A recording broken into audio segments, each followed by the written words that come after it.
Bursa'nın Karacabey ilçesinden herkese merhabalar. Şu anda tam olarak neredeyiz? Karacabey ilçesine bağlı Boğazköy'deyiz. Boğazköy tabi bir sahil kasabası ya da sahil beldesi diyebiliriz. Ancak şu anda Boğaz Mahallesi diye geçiyor. Bu Boğaz Mahallesi ya da Karacabey Boğazı halk arasında Karacabey Boğazı olarak da adlandırılıyor. Karacabey Boğazı'nın önce konumundan bahsedelim. Bursa'ya 90 kilometre, Marmara Denizi'ne kıyısı olan, yani Marmara Denizi'nin güneyinde yer alan bir tatil beldesi burası. Marmara Denizi'nin kuzeyinde İstanbul yer almakta, güneyinde de Karacabey Boğazı, o şekilde düşünün. Bugün hava gayet güzel, güneşli, rüzgarsız, çekim yapabilmek için de oldukça elverişli. O konuda da memnunum tabi. Ve bugünü güneşli olarak yakaladım çünkü önümüzdeki birkaç gün yine yağmurlu olacak. Ve buraya gelmek istedim. Burayı çekip sizlere aktarmak istedim. Buranın özelliklerini az sonra anlatacağım zaten. Karacabey Boğazı'nın özelliklerini. Tabi benim için Karacabey Boğazı benim hayatımda çok önemli bir yer tutmakta. Güzel anılarım var burada. Mesela ben hayatımda ilk defa 15 yaşındayken denizi burada gördüm. Karacabey Boğazı'nda gördüm. Hakikaten ilk gördüğüm anları hatırlıyorum şu anda da. Gerçekten büyülenmiştim. O anımı da kısaca anlatayım size bu arada. Yavaş yavaş sahil kenarına doğru ilerliyoruz bu arada. Siz görmüyorsunuz. Sahil tam benim önümde. Şöyle göstereyim.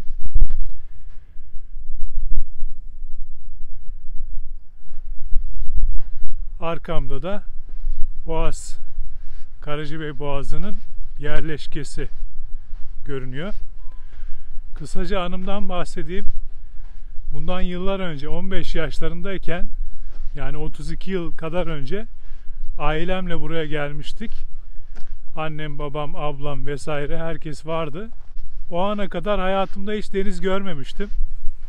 Geldik, araba şu karşıda durdu. Arabadan indim.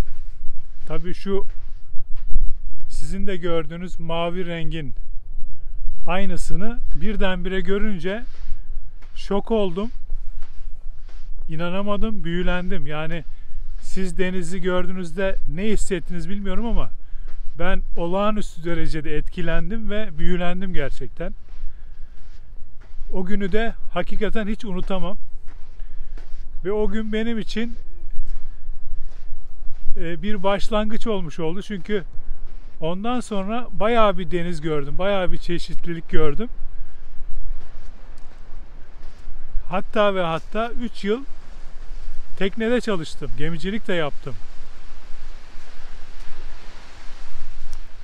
O yıllardaki anım bu şekildeydi. Yani denizi ilk defa burada Karacabey Boğazı'nda görmüş oldum. Ve benim için de hayatımda da güzel bir anı olarak kalmış oldu. Tabii daha önce birkaç ülke gezdim. Türkiye'de de sahil bölgelerinin birçoğunu gezmişimdir. %70'ini 80'ini gezmişimdir Türkiye'deki sahil bölgelerini. Ancak bu Karacabey Boğazı'nın buradaki sahilin bendeki yeri farklı, çok farklı. Çünkü ilk defa burada deniz gördüm ve denize girdim. Birçok kez geldik ailemizle, birçok kez pikniğe geldik buraya. Ve bugün de güneşli bir hava olduğu için hem değerlendirmek bağımında hem de bu güzel şirin beldeyi görüntüleyip sizlere aktarmak amacım. Hem ben de bu sayede gezmiş, temiz hava almış oluyorum. Bugün tabi biraz serin. Görüyorsunuz, bere taktım. Hava güneşli ama serin gerçekten.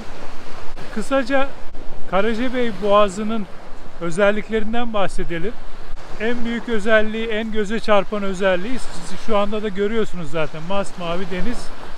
Bir denizinin olması, Marmara Denizi'ne kıyısının olması en önemli özelliklerinden ilk başta gelen. İkinci özelliği ise Karacabey Boğazı'na geldiğiniz zaman burada çok harika bir piknik alanının olması. Yani burada aslına bakarsanız bir taşla iki kuş vurmuş oluyorsunuz. İster önce pikniğinizi yaparsınız, ister tabi yazın geldiğiniz zaman denize girersiniz. O size kalmış. Hakikaten iki seçenekli bir yer. O da sizin işinize yaramış oluyor. Piknik alanının dışında bir özelliği daha var.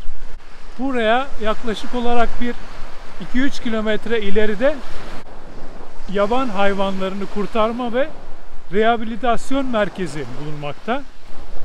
Aslına bakarsanız ben orayı bugün görüntüleyecektim. Maalesef şu anda biliyorsunuz malum Covid-19 virüsü probleminden dolayı o rehabilitasyon merkezini kapatmışlar ziyarete. Maalesef üzülerek bildirmek istiyorum. Çünkü çok güzel şeyler gösterecektim size. Çok çeşitli vahşi hayvanları gösterecektim. Ama maalesef bugüne kısmet değilmiş.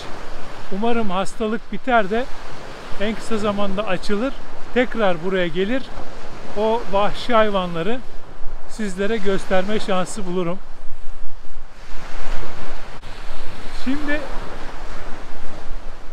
buranın denizinin özelliğinden bahsedeyim biraz. Deniz gayet güzel, yüzmeye elverişli. Ancak bir farklılığı var. Tabii dikkat de etmeniz gerekiyor. Denize girdiğiniz zaman deniz hemen derinleşir ve sizi ileri doğru çeker. Yani burada bir önemli bir uyarı vermem lazım size. Nedir o? Eğer yüzmeyi bilmeyen çocuğunuz varsa, çocuklarınız yüzme bilmiyorsa mutlaka gözünüzün önünden ayırmayın derim. Gençlere de tavsiyem, yüzme bilmeyen gençlere, eğer buraya gelme şansınız olursa kesinlikle ve kesinlikle kıyıda yüzün, insanların yanında yüzün. Kesinlikle açılmayın eğer yüzme bilmiyorsanız. Çünkü buradaki deniz, yani bu bölgenin denizi Akdeniz ve Ege bölgesindeki denizlere hiç benzemiyor. Dalgalı, derin ve ani derinleşiyor. Ve sizi hızlı bir şekilde ileri doğru çekiyor. Buradan da bildirmiş olayım. Önemli bir uyarı olsun sizin için. Tabii ben yüzmeyi burada mı öğrendim? Hayır. Yüzmeyi zaten biliyordum geldiğimde. 15 yaşında falan tabii az önce bahsettim. Bu hayatımda ilk defa bu denizi görmüştüm. Yüzmeyi bizim kasabadaki derede öğrenmiştim. 11 yaşındaydım. Hazırlıklı gelmiştim açıkçası. Ve burada herhangi bir tehlikede atlatmadım. Çünkü etrafımda zaten ebeveynlerim de vardı. O sayede birkaç kez burayı ziyaret etmiştik. Şimdi sahil bölgesinden bahsettik. Denizin özelliklerinden bahsettik. Az sonra buranın piknik alanı bölgesine gideceğim. Oradan bazı görüntüler aktaracağım size. O zaman orada görüşürüz.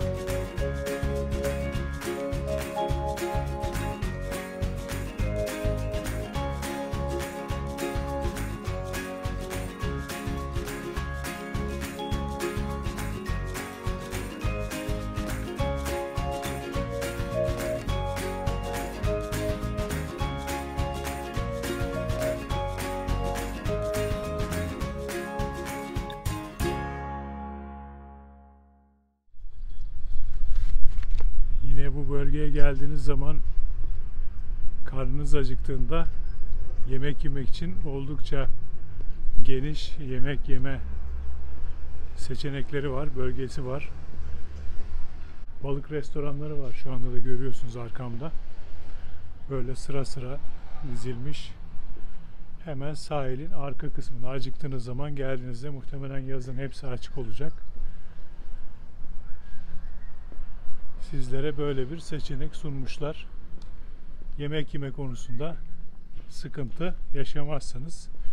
Çünkü epey bir fazla restoran bulunuyor burada.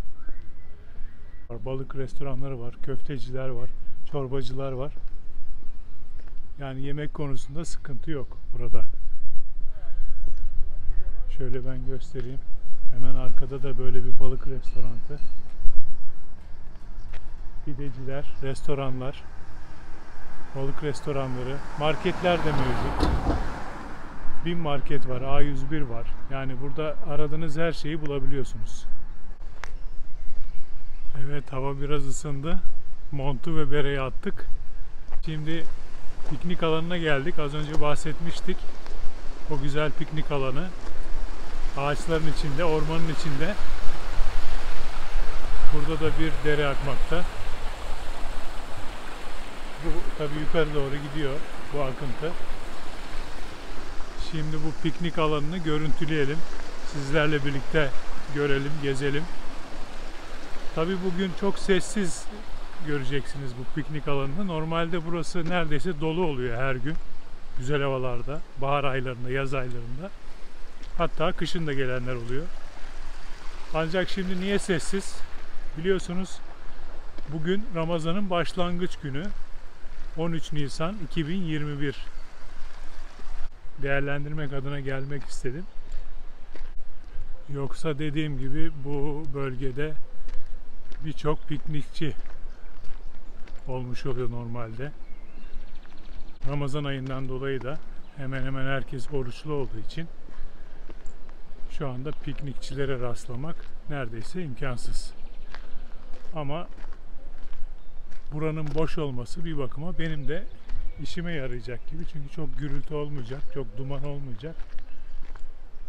Malum biliyorsunuz mangaldan yükselen dumanlar görüntüyü de etkileyebiliyor çekim yaparken. Ancak piknikçilerle de piknik alanları güzel oluyor. Her iki seçenekte güzel oluyor. Sıkıntı yok. Şimdi piknik alanımız bu şekilde. Aşağıdan giriş yaptık. Yukarı doğru devam ediyoruz. Ben kendi açımdan söyleyeyim. Birkaç ülkede gezdiğimi söylemiştim daha önceden. Piknik alanı konusunda hayatımda gördüğüm en ender, en güzel piknik alanlarından biri burası. Çünkü çok güzel bir ormanın içinde olması önemli.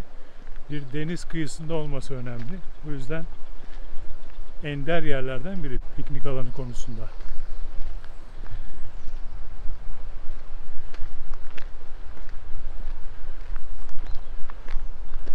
Buradaki ağaç türleri yine kayın ve meşe ağırlıklı ağaç türlerine benziyor. Ben ağaçlardan, bitki yapısından çok anlamıyorum. Çok emin olmadığım için yorum yapamayacağım maalesef.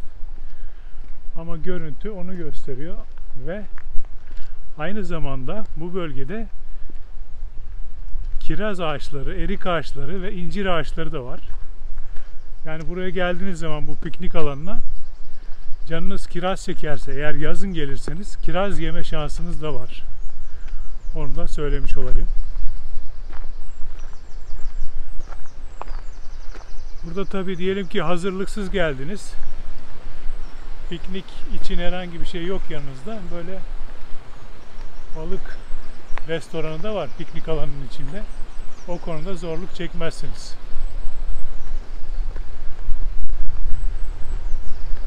Kuşların sesi geliyor. Artık baharın habercisi diyebileceğimiz kuşların sesi.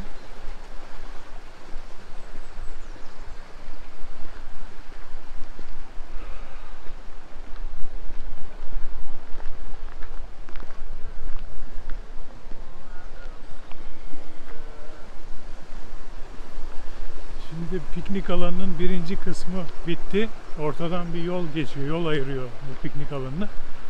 İkinci kısım başlayacak. Burası da ikinci kısım oluyor. Şimdi ben bu piknik alanına dediğim gibi birçok kez geldim. Bu bölgelerde birçok kez piknik de yaptık. Denize de girdik. Yani bu bölgede birçok kez bulundum. Ve buraları gördükçe şöyle göstereyim. Mesela atıyorum yüksek bir yerde piknik yapmak istediniz. İşte şöyle yukarı doğru giden bir merdiven var. Çıkalım hatta. Böyle manzaralı piknik alanınız dahi var. O seçeneğiniz de var. Mesela birinci kattasınız şu anda. Buraya tabi sabah gelmeniz gerekiyor ki kapabilirsiniz. Hemen doluyor çünkü. Mesela burayı kaptınız diyelim, kaptınız. Diyelim ki burası dolu. Yukarısı mı boş? İkinci kat. Hemen şöyle ikinci kata çıkıyorsunuz. İkinci katta da bir yer yapmışlar. Çıkalım. Evet. Burası da ikinci kat oluyor. Yani şöyle göstereyim. Manzaralı piknik alanı. Yani buradan aşağıyı seyrederken ailenizle güzel bir vakit geçiriyorsunuz. Pikniğinizi yapıyorsunuz. Bu şekilde. 2 katlı piknik alanı. Yavaş yavaş inelim. Düşmeden. Çünkü çok dik bir yer şu anda burası.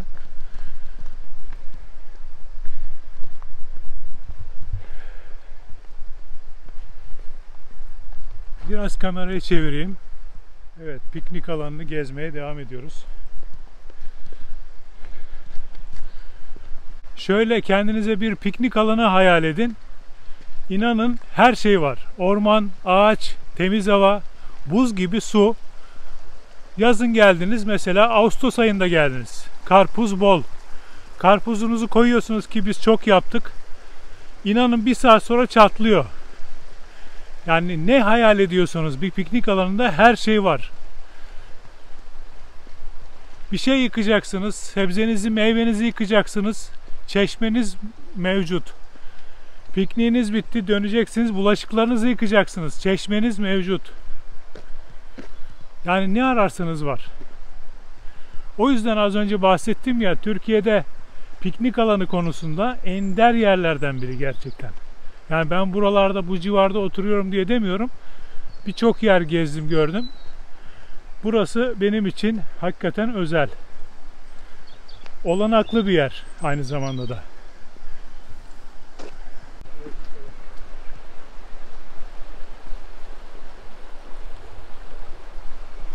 Mesela piknik yapmaya geldiniz. Her şeyiniz hazır. Malzemelerinizi getirdiniz.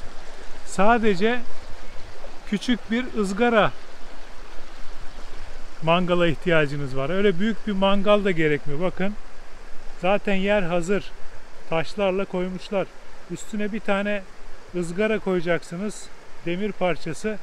Alın size mangal. Her şeyiniz mevcut gerçekten. Evet, bu piknik alanının sonuna geldik. Neredeyse bitti artık. Uç tarafındayız. Mesela yürüyüş yapmak istiyorsunuz. Yukarı doğru rampa, yürüyüş yolu devam ediyor. Yürüyüş yapabilirsiniz.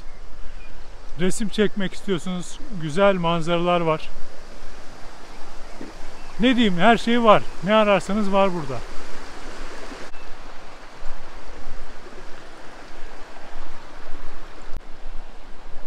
Şöyle şurada ağaçlarla destekleme yapmışlar. Köprü gibi olmuş. Yani piknik alanımızın en uç noktası burası. Artık bundan sonra dağa doğru devam ediyor bu yol.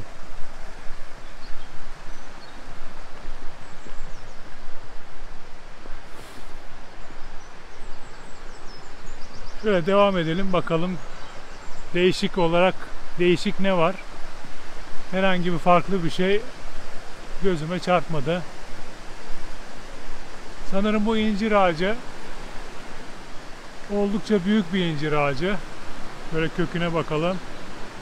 Sanki böyle tropikal ülkelerdeki ağaçlara da benziyor kökü. Görüyorsunuz.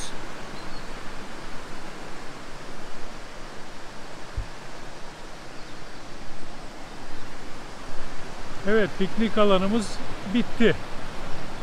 Bu kadardı.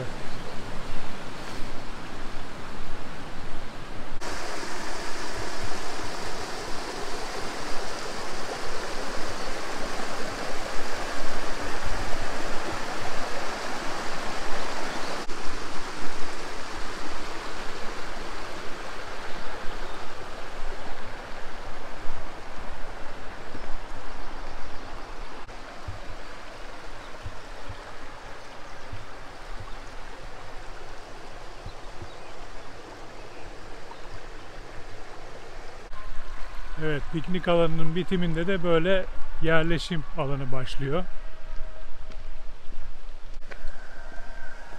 Sahil kenarından piknik alanına çok rahat şekilde yürüyebiliyorsunuz. Yürüyerek gidip gelebiliyorsunuz. Arada sadece bir 10 dakika, 15 dakika bir mesafe var, o kadar. Her ikisi de, yani piknik alanı da sahil kenarında birbirine çok yakın. Şimdi piknik alanından sonra yiyecek, içecek neler bulunabilir, nerede ne yinebilir sizlere göstermeye çalışacağım, aktarmaya çalışacağım.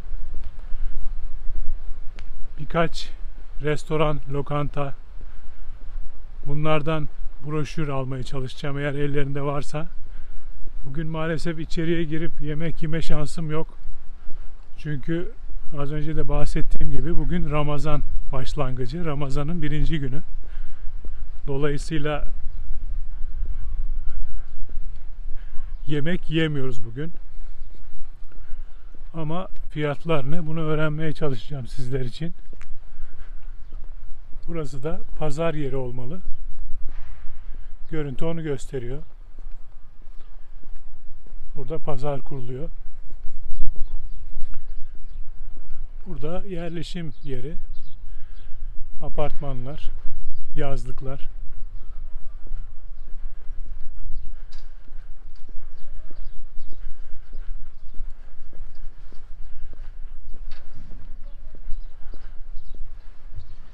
Evet, burada BİM'inden tutun da çok güzel manavlardan restoranlara kadar, marketlere kadar her çeşit alışveriş olanağı var.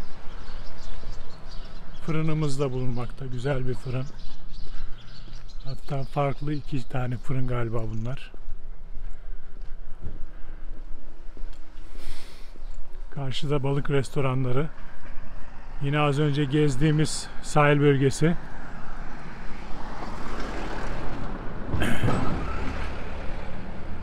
Karşıda bir köfte ekmek var. Oradan bir broşür almaya çalışacağım, bakalım. Burada da geldiğiniz zaman hazırlıksız geldiğinizde mayodur, şorttur, denizde kullanılacak herhangi bir şey için burada her şeyimiz yaz kış böyle bir dükkan var. Şu anda da açık. Bakalım şu köfte ekmek satan yerden bir broşür soracağım.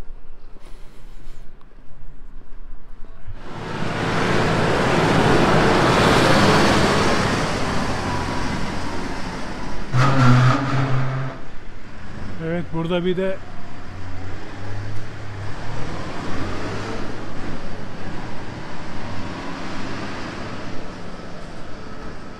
burada bir de A101 de var. Yani küçük bir köy olmasına rağmen belde mi diyelim, mahalle mi diyelim, ben de bilmiyorum artık, sürekli değişiyor yerleşim yerlerinin isimleri son yıllarda Türkiye'de. A101 de var, görüyorsunuz. Az önce BİM vardı. Az önce şu geçtik, Migros Jet vardı. Sanırım sezon açılınca, yaz sezonu açılınca açılıyor. Evet, kokoreç köfte. Yani birçok seçenek var burada yemek yemeniz için. Birçok seçenek sunulmuş açıkçası. Çarşımızın sanırım sonuna geldik.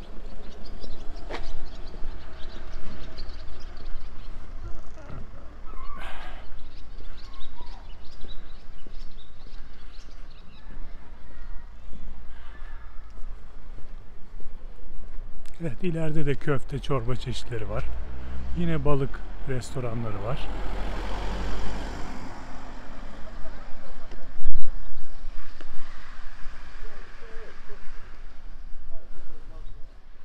Evet, bugünkü Karacabey Boğazı videomuzun sonuna gelmiş olduk. Bitiş konuşmasını arkamda görünen bu muhteşem deniz manzarasıyla yapmak istedim. Az önce bir restorana girdim. Oradan broşür istedim ancak hazır ellerinde broşür yokmuş. Onun yerine bana yemeklerin fiyatlarını verdiler. Tabii çok fazla geniş yemek seçeneği yok. Yeteri kadar, size yetecek kadar yemek çeşitleri var. Şimdi çorba 10 TL, köfte 22 TL, pide çeşitleri 22 TL, kuru fasulye 8 TL, pilav 8 TL şeklinde fiyat verdiler. Bu girdiğim lokanta gayet temiz, güzel, orta düzey. Yani çok lüks değil, çok da sıradan değil. Gayet ihtiyacınızı karşılayacak lezzetli yemekleri çıktı. Güzel bir lokanta. Tabii gönül isterdi ki Ramazan dışında bir tarihte gelelim. Hem kendim yemek yiyeyim, karnımı doyurayım, hem de size yemeklerin kalitesi hakkında bilgiler vereyim. Ancak Ramazan dolayısıyla fiyatları öğrenebildik ve size aktardık. Dediğim gibi bugünkü videomuzun çekimini bu sahil kenarından bitirmeye karar verdik. Güzel yerler gezdik sizinle beraber. Umarım beğenmişsinizdir etrafı, ormanı, piknik alanlarını, sahil bölgesini. Ancak bugün kafamda olan, hayalimde olan en önemli 2 tane şeyi maalesef gerçekleştiremedim. Bundan ötürü üzgünüm. Sizlere aktaramadım. Nedir o 2 tane önemli şey? Bir tanesi yaban hayvanlarını kurtarma ve rehabilitasyon merkeziydi. Gerçekten orayı sizlere göstermeyi çok istiyordum. Çünkü çok çeşitli yırtıcı kuşlar ve yırtıcı hayvanlar var orada. Başta ayılar olmak üzere. Ancak dediğim gibi nasipse bir başka sefere inşallah. Bir ikincisi ise Longoz ormanları, hemen karşısında bulunan. Şimdi Longoz ormanları için buradan gidemiyorum çünkü kendi aracım da yok benim. Yürüyerek de gidebilirim ancak bayağı bir uzak mesafe var. Rehabilitasyon merkezine endeksliydi açıkçası Longoz ormanları çekimim. Bu rehabilitasyon merkezi açık olmadığı için Longoz ormanlarına da gidemiyorum. Çünkü ikisi karşılıklı yerler. Umarım bu 2 yeri bir başka çekimde, bir başka gün çekeriz ve sizlere aktarırız. Gerçekten güzel yerler bu 2 yer. Ancak onun dışında bugün sizlere doğal güzellikleri aktardım. Umarım benimle beraber siz de eğlenmişsinizdir, keyif almışsınızdır. Güzel bir video çekimi olmuştur umarım. Başka aktarabileceğim, unuttuğum, kafamda ne var şöyle düşünüyorum. Evet, bir iki şeyden daha bahsedebilirim. Mesela buraya insanlar genel olarak günübirlik geliyorlar. Geliyorlar, pikniklerini yapıyorlar, denize girip gidiyorlar ya da kışın geliyorsalar ya sadece pikniklerini yapıp gidiyorlar. Ancak diyelim ki siz burada devamlı kalmak istiyorsunuz. Burada yazlık seçenekleri mevcut, devre mülk seçenekleri mevcut, günübirlik odalar da mevcut. Değerlendirebilirsiniz. Çok uzun yürüyüş yollarınız var, yürüyüş alanlarınız var. Birçok seçenek burada mevcut. Fotoğrafçılar için özellikle çok fazla seçenek mevcut. Evet, bugünkü Karacabey Boğazı videomuzun sonuna gelmiş olduk. Bir başka videoda görüşmek üzere, bir başka güzel bir bölgede görüşmek üzere. Kendinize iyi bakın, hoşça kalın.